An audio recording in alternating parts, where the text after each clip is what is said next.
Yun oh, pintuan pa lang, astig na. Pati manibela, panalong panalo.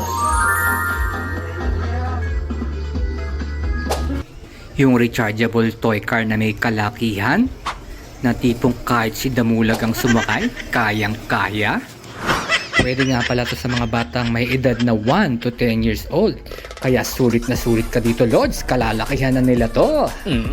Kahit pagsabayin pa ang dalawang bata, kayang-kaya ng rechargeable toy car na ito. May kasama na rin pala itong remote control. At 12 volts ang kanyang battery. At meron siyang ilaw, music at malaking basket sa harap. At para sa safety ng bata, may kasama na ring seatbelt. Porma tindig pa lang ng sasakyan, machong-macho na. Kaya ano pang inaantay mo? Check out na sa Yellow Basket. Thank you! Sigurado ako magugustuhan to ng pagbibigyan mo. Porma pa lang, astig na astig na.